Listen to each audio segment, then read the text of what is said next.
Any patient presenting with lagnat, masakit ang ulo, masakit ang katawan, tapos nagsusuka, nahihirapang huminga, tapos nandudugo sa iba't ibang parte ng katawan at pwedeng lumalala hanggang mamamatay. Kamakailan ay nagdeklara ang World Health Organization ng Public Health Emergency of International Concern matapos masawi ang mahigit 100 individual at mahigit 400 suspected infectious sa Democratic Republic of Congo.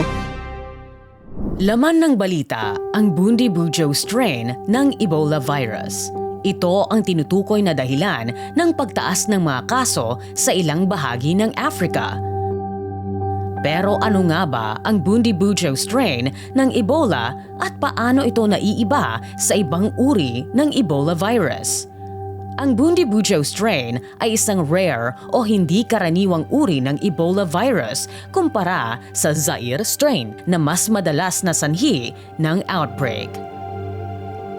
Ilan sa mga pagkakaiba ng Bundibugyo strain kumpara sa Ebola Zaire strain ay ang mas mababang tsansa ng pagkamatay sa ilang naitalang outbreak. Pero isa sa pinakamahalagang pagkakaiba nito ay wala pang aprobadong bakuna o partikular na gamot laban sa Bundibugyo strain, samantalang mayroon ng available na bakuna at treatment options para sa Zaire strain.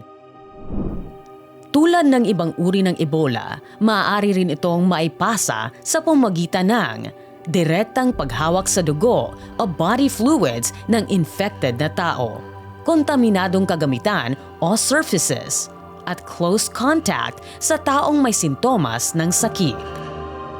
Ilan sa mga sintomas ng Ebola ay ang lagnat, matinding panghihina at pananakit ng katawan, pagsusuka at pagtatae, at sa malulubhang kaso, pagdurugo at organ failure. Dahil wala pang aprobadong bakuna at gamot para sa strain na ito, mahalaga ang maagang pagkilala sa sintomas, mabilis na isolation ng mga kaso at agarang pagpapagamot upang makatulong na mapigilan ang pagkalat ng sakit at mapabuti ang tsansa ng paggaling. Kung may iba pang nais malaman tungkol dito, makatutulong kung magtatanong sa pinakamalapit na health professional sa inyong lugar.